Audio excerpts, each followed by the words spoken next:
will not make any money selling cutting boards until you do these 10 things.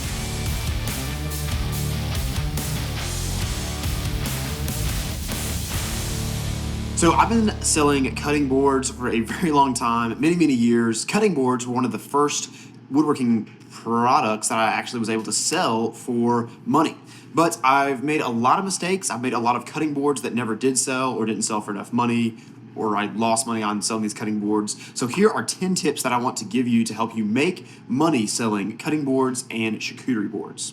So the first 4 tips are going to center around the design of your cutting boards. When you're starting out making cutting boards, you're probably going to start out making long grain cutting boards like these. This right here is a very simple long grain cutting board, and I of course have a video down in the description and right up here on how you can make simple beginner long grain cutting boards.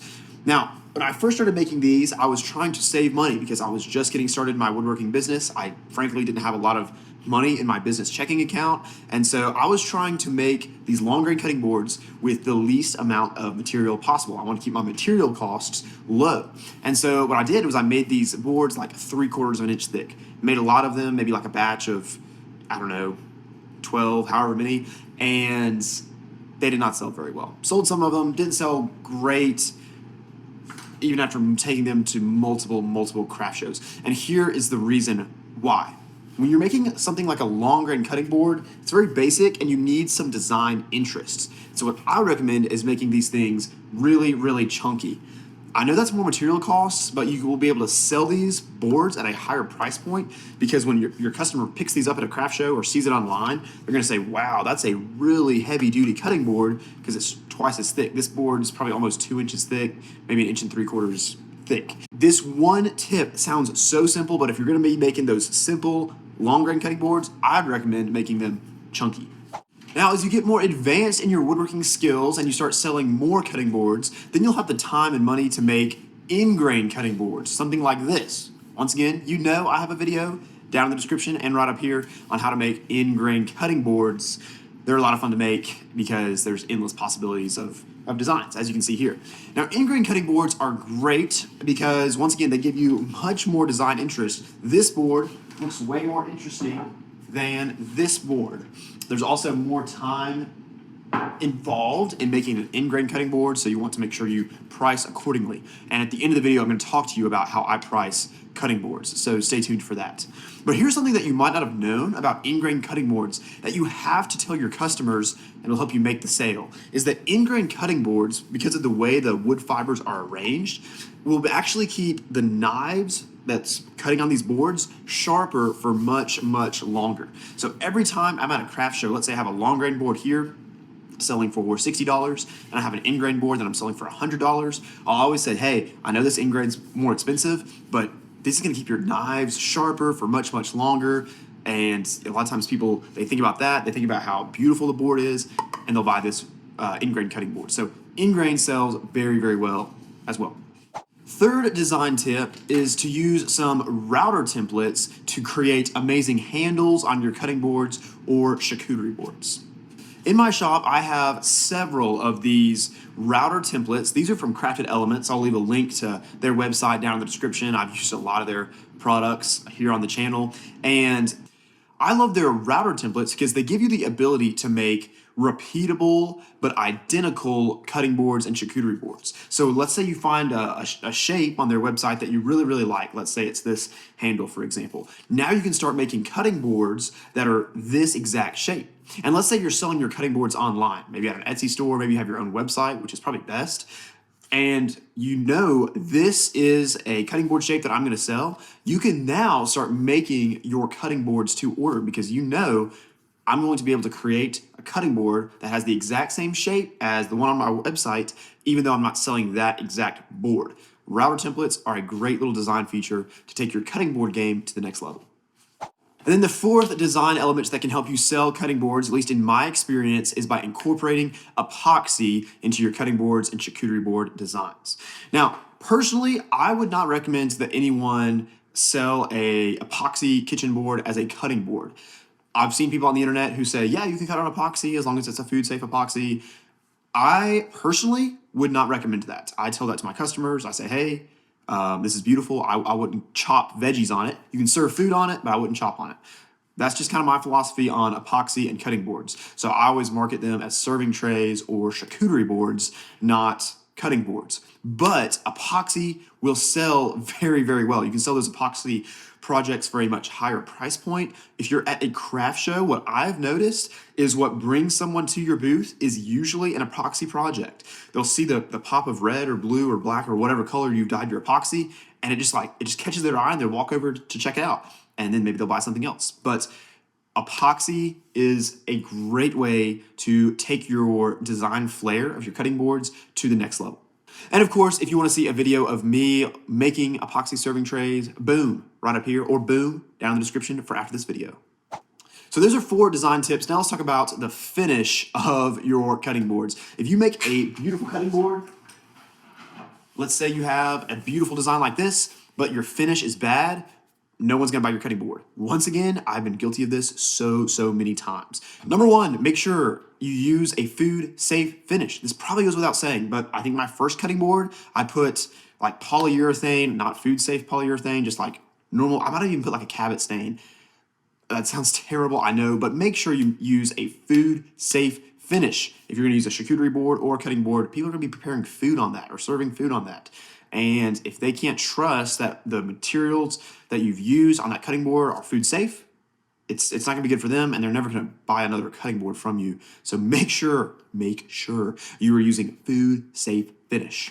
Second tip, oh my goodness, I have messed this one up so many times, and it's led to customers not buying cutting boards from me a second, third, and fourth time, is that I don't raise the grain in the finishing process. Let me explain what I mean. Let's say I have a cutting board like this. It's all put together, but I haven't done the final finish on this board. Before I finish sanding this up, I need to wipe this board down with a wet rag. What that's gonna do is the water from that rag is going to get into the fibers, into the grain of the wood, and it's going to raise the grain. Then I'm gonna go back and I'm gonna sand over that cutting board again, probably going up to 220 or 320 grit, so that all of those fibers are now popped. Now, when I go to apply the finish onto my cutting board, it's gonna feel nice and smooth, like it would pretty much any time. But here's the difference. Now that you've raised the grain, popped the grain with your sanding, and put the finish on, when someone goes to wash this cutting board in the future after they've served veggies on it or cut up some veggies on it, it's going to stay smooth. It's going to keep that same feel that it did after you just finished it. If you don't raise the grain after the first time someone rinses this down, it's gonna feel really rough, like this board does right now, pre-sanding. And that's not good. People are gonna be like, this cutting board feels terrible. I've only used it one time. So if you don't raise the grain in your finishing process, your customers are not gonna be pleased. Even if they love it when they first buy it, after they use it a couple of times, they're not gonna be pleased with your cutting board. Tip number 3 when it comes to finishing your cutting boards and charcuterie boards is please use a high quality finish. This is what I started with, and I think this is fine if you're a beginner just starting to make cutting boards. I'll link this down in the description. This is Watco Butcher Block, so it's food safe like we talked about earlier, and it's a fine finish. It's kind of just like a clear polyurethane type finish. If you're gonna use this, you're gonna have to put on multiple coats. I think at least 3 is probably best.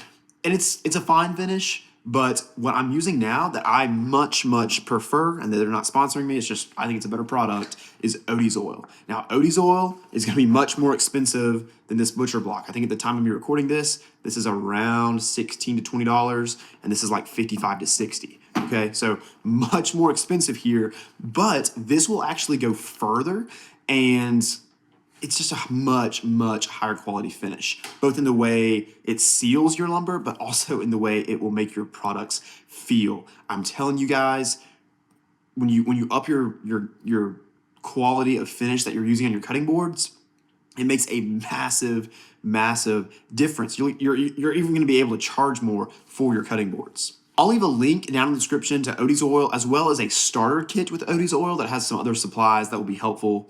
Oh, and one more thing that's really nice about Odie's oil is you can only put one coat of finish on your cutting board, and it's ready to go. It's so much quicker. So honestly, you'll spend a little more money, but you'll save so much more time with using Odie's oil. Once again, they don't even know I'm making this video. I'm just a huge fan, so check out Odie's oil. You will thank me later. Hey, before we keep going, if this video has been helpful for you, be sure to hit the like button and then hit the subscribe button. Just makes my videos easier to find in the future, and it's kind of the way to give back on YouTube. Really appreciate it. Let's go on to these next couple of tips. I've given you 4 design tips, 3 tips on finishing your cutting boards. Let me give you 2 tips on how to add little promotions or add-ons to your cutting boards. There are 2 products that I've noticed oftentimes sell along with cutting boards or charcuterie boards. First is cutting board butter. I love selling cutting board butter with cutting boards. It's just such a natural thing. If I'm selling on a website or if I'm selling at a craft show, so many times someone will buy a cutting board and they're like, this looks amazing. And I'll say, yes, it does. And if you want to make sure it stays looking amazing, even after hundreds of times using it, you should pick up a can of this cutting board butter, and usually they will. I sell it for usually $5. Sometimes what you can do is if you're trying to sell a high-end cutting board, let's say $100 plus, you can just throw in the cutting board butter for free. I've done both. I think both work great. Really just up to you and your business model and how expensive your boards are that you're selling. A second product that pairs very nicely with cutting boards is actually coasters. And once again, you can use these as add-ons, so you charge money for them, or you can use them as promotions. Buy this cutting board for $100 and get 2 coasters free. And what's really, really fun is if you take your scraps from making the cutting board and make coasters with them. So the coasters kind of match the design of the cutting board. That is a really, really fun thing to do. Okay, let's talk a little bit about pricing your work, specifically when it comes to cutting boards. In my opinion, especially for beginners out there who are just starting to sell cutting boards or sell woodworking projects for the first time, the tendency is always going to be to underprice your work. That's not the case all the times, but I know for me, I would vastly underprice my work because I was just trying to get cash flow going. I was just trying to get kind of the money that I invested back out. Here is what I recommend. Here's a simple formula that you can use to start pricing your work. First, you want to add up all of your material costs. Now, when I say material costs, there's more material costs in this cutting board than just the black walnut, cherry, and maple, and whatever exotic wood this is that I use in this board. Of course, you have your lumber, but you also want to think about how much glue you used for this. Titebond 3 is what I use to glue this up. So, that's like $12 a bottle. Little bit of that bottle was used in gluing this board up. This was like a 3 glue up board as well. So a good bit of glue was used in this. You also want to think about your finish. You didn't use an entire jar of Odie's oil on this, but you used a little bit of Odie's oil. So be sure to include that into your material costs. Also think about sanding discs. I sanded this with probably 4, 5, 6 different sanding discs, and then I threw those away because you want to always treat sandpaper like it's cheap because that's how you get your best sanding. Just a little side tip. So I've used sanding discs on here. I ran this through the planer multiple times. That's wear and tear on my planer blades. I ran it through the table saw. That's wear and tear on my table saw blade. You get the idea. There's so much more in your material costs than just what you put into the boards that make up the cutting board. So just think through very carefully how much materials you put in here. Add all that up. That's part 1 of your pricing formula. Then you want to add in your labor costs. People do this different ways. Some people just kind of assign themselves an hourly rate. I think this is the simplest thing. You just want to say, hey, for every hour I spend in the shop, I want to get paid a labor cost of $30 an hour or $40 an hour. Once again, don't sell yourself short here because you want to value not only your experience and your time, but you want to value all the equipment you have. Not everyone has a table saw or a planer or a bandsaw in their shop to be able to make these things. And so that adds value to your hourly rate. So you have your material costs, you have your labor costs. Then on top of that, I would add in a profit margin. Don't consider your labor costs your profit margin. Don't think I spent 2 hours on this, so I profited $60, because that's 2 hours you could have spent on something else. Or if you grow your business to a larger scale, you might can employ someone and pay them $30 to do what you were doing, to buy back your time. So you want to build in a little bit of margin. I think 20% as a general rule is a good place to start. So let's say your material cost was $50. Let's say you spent $50 in labor costs. You want to add about 20%, so that would be a $120 cutting board. I'm just making this up, but you make it true for you. That is a good formula. Material costs plus labor costs plus 20% margin. You can customize that to you, but that's just a good starting place when it comes to pricing your cutting boards. Hey, let me give you one more bonus tip just while I'm thinking about it, about how to maximize your ability to make money selling cutting boards. And I mentioned it earlier, but it's this. You want to make sure you are creating your cutting boards in batches. You will be shocked by how much more efficient this will make you in the shop. So here's what I mean when I say make things in batches. It doesn't take much more time to make 10 cutting boards than it takes to make 2 cutting boards, because you're doing everything at once. If you're at your table saw ripping down pieces, the strips to go in a long grain cutting board, while you have your table saw set up, go ahead and run strips for like 10 cutting boards, 20 cutting boards if you can sell them. Don't just make cutting boards one at a time, because your setup, setting up your table saw, setting up your planer, setting up your dust collection, it's going to take a lot of time. So build cutting boards in batches. If you know how many cutting boards you'll sell in a month, see if you can make all those cutting boards in like 1 or 2 days, and then you just sell them the rest of the month, and then same day next month, you're back in the shop making those cutting boards. That's been a tip that's made my profit margins go up when I sell cutting boards. Hopefully that helps you.